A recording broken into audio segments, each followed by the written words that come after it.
Sinabi ni Zofan sa nakamaskarang tindero na hindi niya raw sigurado kung swerte ba raw siya sa mga ganoong bagay. Hindi niya rin daw alam kung patas ba ang patakaran nito sa pagpapabunot ng baraha. Baka nga raw mas marami pa ang mga baraha na magpapataas ng presyo kaysa sa magpapababa. Sumagot naman ang nakamaskarang tindero ng patas naman daw ang patakaran ng kanyang tindahan. Kung hindi man daw magustuhan ng kanyang customer ang nabunot nitong baraha ay hindi naman daw ito obligadong bilhin ang napili nitong item, pero hindi na nga lang daw ito maaaring bumunot pa ulit ng panibagong baraha. Nagustuhan ng ating bida ang narinig niyang paliwanag, titingnan na raw niya kung may magugustuhan siyang item sa tindahang ito. Pinakita na ng nakamaskarang tindero ang lahat ng mga magagandang items na ibinebenta nito. Habang nagtitingin ay nagandahan si Zofan sa isang pares ng guwantes. Sa nakikita niyang araw ay parang gawa ito sa balat ng isang A-rank monster at parang may bonus agility attribute rin daw ito na kayang magpabilis ng attack speed. Naisip ng ating bida na perpekto nga raw ang guwantes na ito sa ganda at pakinabang, at sa palagay niyang araw ay magugustuhan ito ni Muyinyi. Sinabi ng nakamaskarang tindero na magaling nga raw pumili ang ating bida, noong mapansin niya na nakatuon ng pansin nito sa isa sa mga ibinibenta niyang pares ng guwantes. Sinabi rin ng nakamaskarang tindero na nakakasigurado nga raw siya na sa buong trading floor ay ang tindahan niya lang ang may ganoong klase ng item. Doon na rin niya binanggit na maaari na raw bumunot ng baraha ang ating bida kung gusto nitong mabili ang napili nitong guwantes. Naisip ni Zofan na sana nga raw ay hindi siya makabunot ng baraha na magpapataas sa presyo ng 10 beses, kapag nangyari nga raw yun ay talagang napakamalas na niya. Pagkabunot ng ating bida ay nanalangin ito na sana nga raw ay swertihin siya ngayon. Maging sina Little Gray at Wasp King ay gusto na ring malaman kung ano raw kayang klase ng baraha ang nabunot ng kanilang master. Nagulat si Zofan noong mapagtanto niya na ×0 ang nabunot niyang baraha. Nagtanong siya agad sa nakamaskarang tindero kung ibig sabihin nga ba raw noon ay wala siyang babayaran na kahit na magkano. Nag-congrats ang nakamaskarang tindero sa ating bida at sinabi na napakaswerte nga raw nito. Ang ×0 nga raw na baraha ay ang pinaka-grand prize ng kanyang tindahan, libre nga raw na makukuha ng ating bida ang napili nitong pares ng guwantes. Nagtanong si Zofan kung talaga nga bang libre niya lang itong makukuha, parang medyo nahihiya nga raw siyang tanggapin ito nang walang anumang binabayaran. Tinanong muli ng nakamaskarang tindero ang ating bida kung gusto ba raw ulit nitong pumili ng item at bumunot ng baraha. Sinabi ng Wasp King na kahit nga raw parang napakagalang magsalita ng nakamaskarang tindero, sa palagay niya nga raw ay kinakabahan na ito. Iminungkahi ng pasaway na Wasp King sa kanyang Master Zofan na sumubok nga raw ulit ito. Kapag nakakuha nga raw ulit ito ng ×0 na baraha ay mapipilitan ng magsara ang nakamaskarang tindero ng dahil sa pagkalugi. Sinabihan ng ating bida ang Wasp King nang hindi raw ganoong kadali ang makabunot ng ×0 na baraha. Napaka-imposible nga raw na makuha niya ng magkasunod ang grand prize. Pumayag si Zofan sa alok ng nakamaskarang tindero, susubok muli itong pumili ng item at bumunot ng baraha. Natuon ulit ang pansin niya sa isa pang pares ng guwantes. Ito ang panglalaking bersyon ng guwantes na pangregalo niya kay Muyinyi. Habang bumubunot ay nanalangin ng ating bida na sana nga raw ay swertihin ulit siya ngayon. Nagulat ang ating bida noong makita niya na nakabunot na naman siya ng baraha na may nakalagay na ×0. Namanghari ng Wasp King at si Little Gray dahil napakaswerte nga raw ng kanilang Master Zofan. Imbis na magalit ay natuwa pa ang nakamaskarang tindero at sinabi na napakaswerte nga raw ng ating bida. Inalok ulit nito si Zofan kung gusto ba raw ulit nitong subukan ang kanyang swerte. Sa pagkakataong ito ay tumanggi na ang ating bida. Sinabi niya na wala na nga raw siyang napipiling bilhin sa mga itinitinda nito. Sinabi niya rin sa nakamaskarang tindero na babayaran na nga lang daw niya sa orihinal na presyo ang isa sa mga napili niyang item, napakalaki nga raw ng malulugi nito kapag kinuha niya ng libre ang 2 pares ng guwantes. Tumanggi naman ang nakamaskarang tindero at sinabi kay Zofan nang hindi raw nito kailangang magbayad, parte raw talaga ng negosyo ang kumita at ang mawalan ng pera. Binanggit din ng nakamaskarang tindero na ito pa nga lang daw ang unang beses na nakakilala siya ng isang maswerteng customer. Doon na niya tinanong ang ating bida kung maaari niya ba raw malaman ang pangalan nito. Agad namang nagpakilala ang ating bida na siya nga raw si Zofan.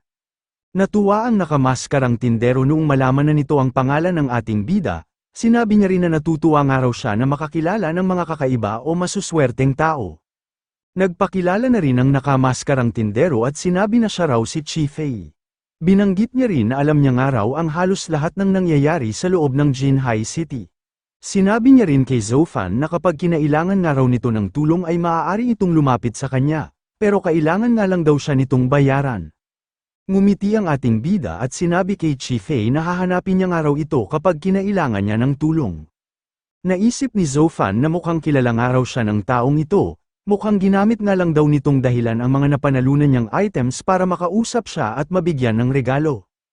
Aalis na sana ang ating bida pero sinubukan rin itong tanungin si Mr. Chi kung nagkakilala na ba raw sila noon. Tumanggi naman si Chi Fei at sinabi na kung may nakilala nga raw siya na isang kakaibang tao na gaya ni Zofan ay tiyak siya na matatandaan niya agad ang mukha nito. Binanggit ng ating bida na ito pa nga lang daw ang unang beses niya sa Jinhai City pero pakiramdam niya nga raw ay parang pamilyar na siya sa lugar. Matapos noon ay nagpaalam na siya kay Mr. Chi at sinabi na magkita na nga lang daw ulit sila kapag nagkaroon ng pagkakataon. Habang umaalis ang ating bida ay naisip ni Chi Fei na ito nga raw talaga ang batang si Zofan.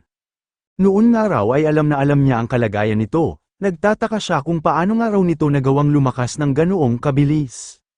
Naisip ni Chi Fei ang ina ng ating bida, kung nakikita nga raw nito kung gaano nakalaki at kalakas si Zofan ay tiyak na napakasaya nito ngayon sa langit. Habang papalubog ang araw ay may nagaganap na kaunting pagpupulong sa loob ng malaking mansyon ng Mu family. Sinabi ni Gu Jiaohan na halos ubusin ng araw ng mga matatanda nilang kapamilya ang buong araw sa tuwing nagsasagawa ang mga ito ng pagpupulong. Sinasabi nga raw ng mga ito na lagi silang may pinag-uusapan na mahahalagang bagay, pero ang madalas nga lang daw na ginagawa ng mga ito ay ang pag-usapan kung ano na ang mga nangyayari sa bawat pamilya. Ang masama pa nga raw dito ay lagi silang pinapalabas at pinaghihintay ng matagal sa labas. Sinabihan naman ni Mu Yingyi ang kanyang sister Jiaohan nang hinaan lang daw nito ang pagsasalita. Kapag narinig nga raw sila ng kanilang mga uncle o ng ibang tao ay baka paghintayin na naman sila sa labas hanggang sumapit na ang gabi. Sinabi ni Mu Yingyi sa kanyang sister Jiaohan na may itatanong nga raw siya na kumpirmasyon tungkol sa isang bagay. Tinanong niya kung talaga nga bang totoo ang balita na patay na si Fan Gang. Sumagot naman ng oo si Gu Jiaohan at sinabi na patay na nga raw talaga ito. Sinabihan niya rin si Mu Yingyi na hindi na nga raw nito puproblemahin pa ang walang tigil na pangungulit ng mga taga-Fan family para mag-alok ng isang arranged marriage. Natuwa si Mu Yingyi dahil sa wakas nga raw ay wala nang manggugulo sa kanya. Napansin ni Gu Jiaohan na napakaraming kalalakihan ang palihim na sumusulyap sa kanilang direksyon.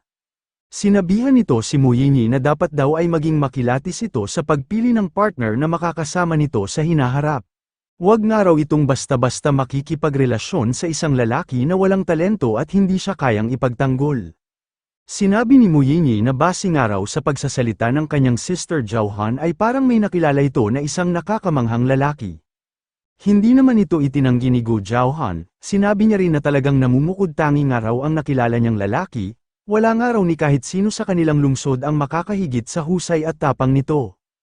Bigla namang naalala ni Mu Yingyi si Zofan matapos marinig ang mga paglalarawan ni Gu Jiaohan, napaisip din siya kung ano na nga raw kaya ang ginagawa ngayon ng ating bida.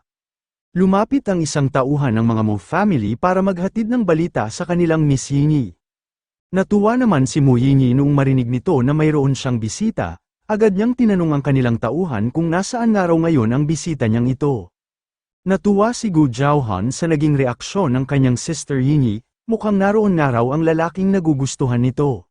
Naisip din ni Gu Jiaohan na gusto na nga raw niyang makita kung anong klase ng tao ang nagugustuhan ni Mu Yingyi. Nagpaalam si Mu Yingyi sa kanyang sister Jiaohan at sinabi na kailangan na nga raw niyang umalis, binanggit niya rin na kailangan na nga rin daw niyang magmadali. Sinabi ni Gu Jiaohan na sasama nga raw siya kay Mu Yingyi kung saan ito ngayon papunta. Nahiya naman si Mu Yingyi at sinabihan ang kanyang sister Jiaohan nang hindi na niya raw ito kailangang gawin. Baka nga raw masayang lang ang oras nito kapag sumama pa ito sa kanya. Ibinulong ni Gu Jiaohan kay Mu Yingyi na narinig nga rin daw niya ang lahat ng mga sinabi ng lumapit na butler. Alam niya nga raw na kaya siya nito iiwanan doon ay nang dahil sa tatagpuin nito ang nagugustuhan nitong lalaki. Sinabi rin ni Gu Jiaohan na kapag nga raw lumakad ng mag-isa si Mu Yingyi, Siguradong araw siya na pag-uusapan na naman ito ng ibang mga miyembro ng Mu family. Lalo ng araw at naroon din ang pinsan nito na si Mushi, napakahusay pa naman daw ng babaeng iyon sa pagkalap ng mga chismis. Eksakto naman na nakita ni Muyinyi na naroon nga ang pinsan niya na si Mushi. Sinabi niya sa kanyang sister Jauhan ng tama nga raw ito, mas mabuti nga raw na samahan siya nito sa kanyang pag-alis. Nakita ni Mushi ang pagsama ni Gu Jauhan sa umaalis na si Muyinyi, mukhang sumama nga raw ito para maitago ang gagawin ng kanyang pinsan. Akala nga raw yata nito ay hindi niya alam ang lahat ng mga nangyayari. Sinabi ni Mushi na bakit nga raw napakaswerte ni Muyinyi, anak nga raw ito ng family head ng Mu family at nagtataglay rin ito ng mahusay na talento. Maging ang lalaki nga raw na nakilala at nagustuhan nito noon ay isa na rin ngayong napakalakas na supreme genius. Sinabi ni Mushi na hanggang doon na nga lang daw ang swerte ni Muyinyi. At dahil nga raw nagpunta na rin doon ng kusa ang binatang si Zofan, sabay na niya nga raw ihahatid ang dalawang ito sa kanilang kamatayan. Shoutout kay Idol Loyex Batutay sa pagbibigay ng 125 stat points. Shoutout kay Idol Joshua Villanueva sa pagbibigay ng 125 stat points. Maraming salamat po. Namangha si Zofan sa ganda at laki ng mansyon na pag-aari ng Mu family. Pero nagtataka rin siya kung bakit nga raw parang may nararamdaman siya na kakaiba. Iniisip niya kung siya lang ba raw ito, bakit nga raw hindi siya mapalagay simula nang makarating siya doon. Sinabihan ng Wasp King ang kanyang Master Zofan na parang alam na raw niya ang dahilan. Mukhang kinakabahan nga raw ang ating bida dahil ito pa lang ang unang beses na nakapasok ito sa bahay na tinitirhan ng kasintahan nito. Agad namang tumanggi ang namumulang si Zofan at sinabi na hindi raw iyon ang dahilan. Naglalakad sa loob ng mansyon ang dalawang magandang babae. Sinabi ni Gu Jauhan na gusto ng araw niyang malaman kung anong klase ng lalaki ang tatagpuin ng kanyang sister Yinyi. Napakagulo nga raw ngayon ng mundo kaya wag nga raw itong basta-basta magpapautos sa kung sino-sino mang lalaki. Napansin agad ni Muyinyi ang ating bida noong papasok na ito sa isang pinto. Nagtaka si Gu Jauhan kung nasaan na ang kanyang sister Yinyi, kaninang araw ay nasa harapan niya lang ito. Agad na binati ni Muyinyi si Zofan at sinabi na matagal-tagal na nga rin daw silang hindi nagkikita. Mabuti naman daw at tinupad ng ating bida ang sinabi nito noon, pumunta nga raw talaga ito sa Jinhai City para bumisita sa kanya. Namula naman agad ang ating bida noong sandaling nakita niya si Muyinyi. Sinabi niya na naroon nga raw siya dahil nangako siya kay Muyinyi na bibisitahin niya agad ito kapag pumunta siya ng Jinhai City. Habang papalapit si Gu Jauhan ay sinabihan nito ang kanyang sister Yinyi na bakit nga raw bigla na lang siya nitong iniwanan, dapat nga raw ay ipakilala man lang siya nito sa tatagpuin nitong lalaki. Nagtaka si Gu Jauhan kung bakit parang pamilyar nga raw sa kanya ang boses ng binata na kausap ng kanyang sister Yinyi. Noong malapit na si Gu Jauhan ay agad itong pinakilala ni Muyinyi, sinabi niya sa ating bida na ito nga raw ang kanyang sister Jauhan na nagmula sa angkan ng Gu family. May bigla namang naisip si Zofan matapos niyang marinig ang angkan ng Go. Nagulat si Gu Jauhan noong mapagtanto nito na ang nakilala niyang si Deacon Fan, ay ang lalaki rin na tinagpo ng kanyang sister Yinyi. Nagulat din si Muyinyi kung bakit kilala ng kanyang sister Jauhan ang ating bida, nagtataka siya kung paano nagkakilala ang dalawang ito. Pagkabati ni Zofan kay Gu Jauhan ay agad na nitong pinaliwanag kay Muyinyi kung paano niya ito nakilala.